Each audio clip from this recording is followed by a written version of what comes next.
Hello everyone, welcome to Exam B.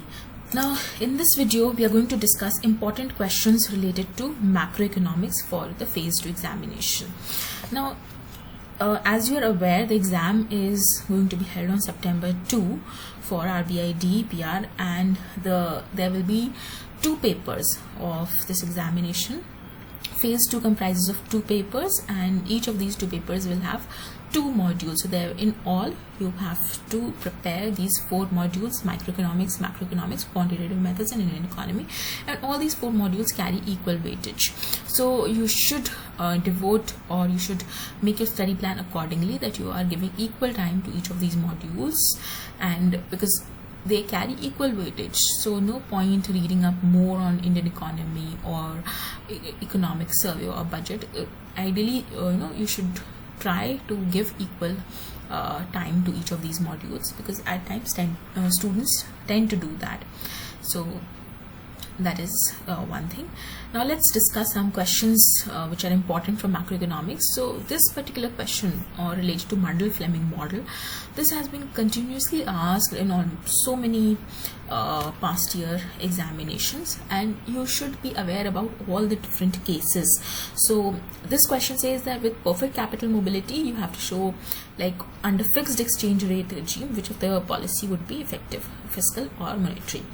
Now, and so under this we are taking two cases for fixed exchange rate, where the fiscal is effective or monetary policy is effective. Now you should also be aware about the case of flexible exchange rate regime, that under that which of the two policy is more effective. Now here we are talking about perfect capital mobility. A further analysis that, what if there is no perfect capital mobility, what if there is imperfect capital mobility, then in that case what happens, which of the policy is more effective. All those things, all those cases you should know. You should be able to structure your answer. You should be able to tell that, if there is perfect capital mobility and we are saying that exchange rate is fixed, then let's say there is an expansionary monetary policy, then argue that what is going to happen, whether there is going to be more of capital inflow, or whether there is going to be more of capital outflow, whether imports will increase, whether imports will decrease. All of these things you should know. What will happen to the BOP account, what is going to happen to the current account, what is going to happen to the capital account. All of these are important in this. So in this, basically what Mundell-Fleming did, he developed an open economy model in 1999. He also received the Nobel Prize for it. So he took the ISLM framework. So we have studied ISLM. IS tells you equilibrium in the goods market. LM talks about equilibrium in the money market. So he based his complete analysis on ISLM framework, and he tried to interpret the goods market and he tried to see the interaction between the goods market and the money market. So what happens if there is a flexible exchange rate regime, or what happens if there is a fixed exchange rate regime? So under this question, so how do you approach this question? First, you can give a background of the Mundell-Fleming model, and how he took the ISLM framework and developed an open economy model. Then you can talk about that if, let's say, there is a fixed exchange rate regime and perfect capital mobility. So in that case, we know what is going to happen is that the BOP line, balance of payment line, will be horizontal, right? And initially at the starting, R is equal to R star. That means the domestic interest rate and the international interest rate, they are equal here, because there is perfect capital mobility. Now ISLM intersection, this is the LM curve and this is the IS curve. So at this point will be the initial equilibrium in the economy. Now we say that, let's take one of these cases. Let's say there is a fiscal policy. Let's say there is an expansionary fiscal policy. Now due to this expansionary fiscal policy, the IS schedule shifts rightward to IS dash. Now because of this shift from IS to IS dash, what is going to happen when this shift happens? So new equilibrium will be at this particular point, right, when both the goods market and the money market is getting cleared. Now because at this equilibrium point, what is going to happen, that you will see that there is going to be increase in the output at this point, right?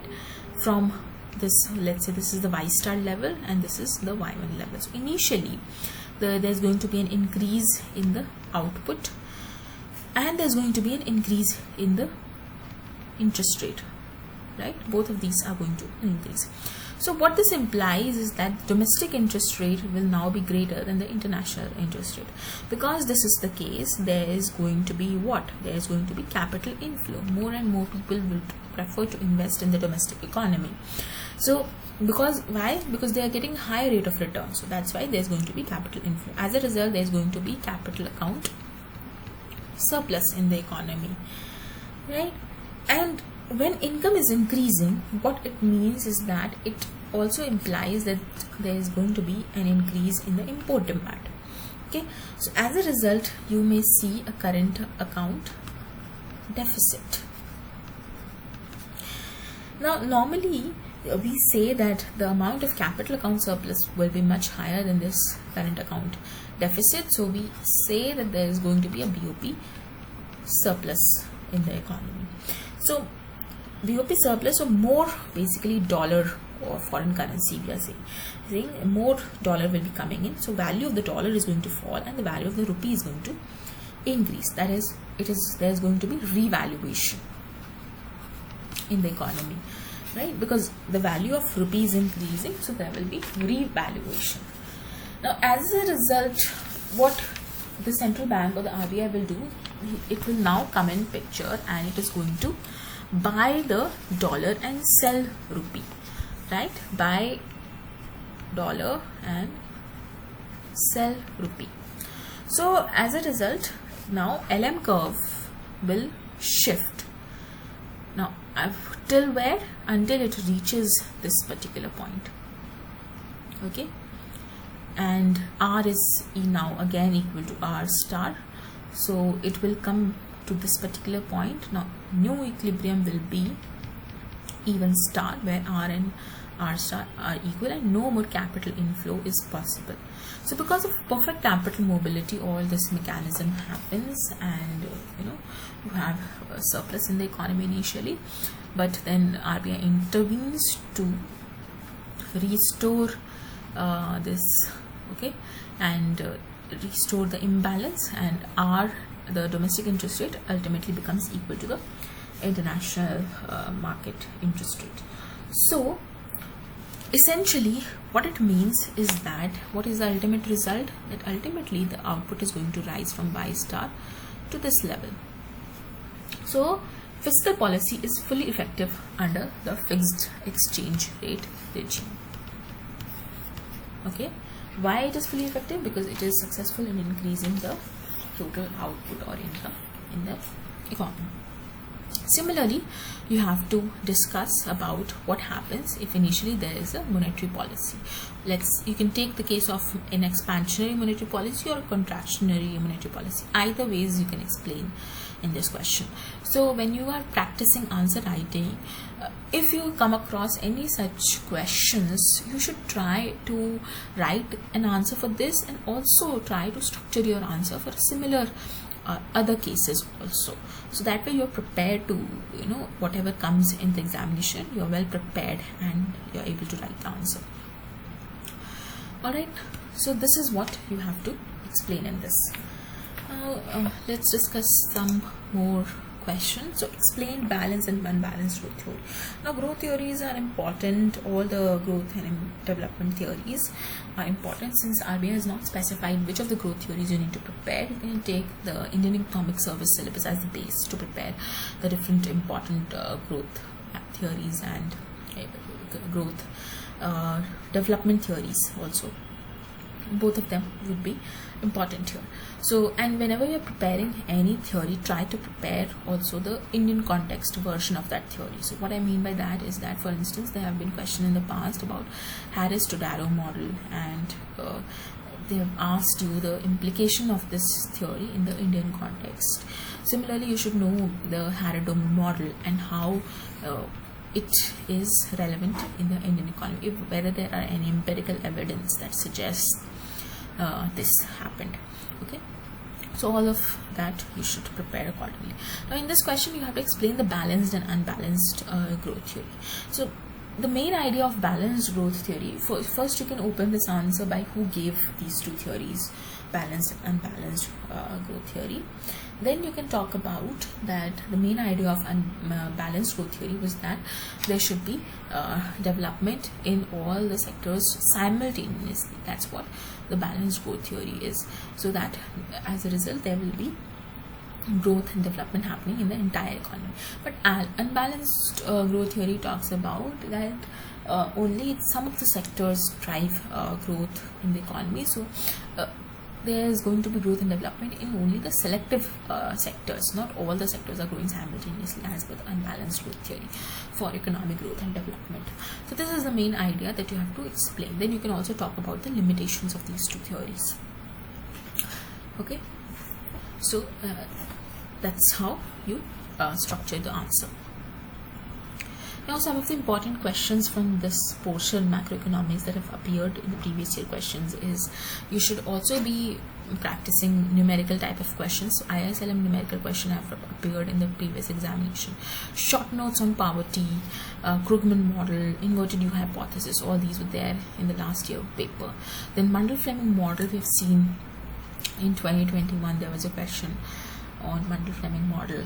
Then there was question in 2019 also from the Mundell-Fleming model. So Mundell-Fleming model is very important for your phase 2 examination. Then short notes on inter and intra-industry trade, Ricardian equivalence, interest rate parity, money multiplier, all these have been asked. Then nominal GDP versus interest regulation for monetary policy, there was a question on this also. Exchange rate intervention, why the long-run aggregate supply curve is vertical. Then you should also know why the long-term Phillips curve is vertical. All these questions, why using AD and AS model, explain the impact of the following on price and output, that what happens if there is going to be government expenditure increase, autonomous investment, wage rate of employees increases. All these, how does this affect the AS and AD component? Then explain the Harris-Todaro growth model and comment on its implication in Indian context. So you see there was a question on this. So whenever you are preparing growth and development model, always prepare for the Indian context aspect also, if there is an implication on it or not. Then short notes on covered interest rate parity, multidimensional poverty, inflation targeting, new development banks, all these have been asked in the previous papers.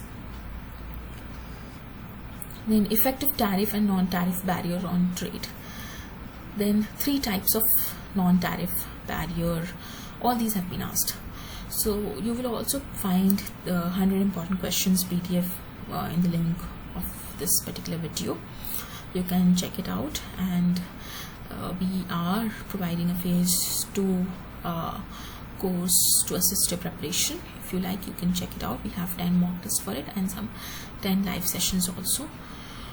So these are the schedule for each of these tests release and the live sessions. All of this you will find in the link to this particular video. Then you can also find the preparation guide. All of these resources will be very useful for you in the preparation. So check it out. All these documents are there linked in the description of this video. Thank you. If you have any queries, you can call us here. All the best. Keep preparing.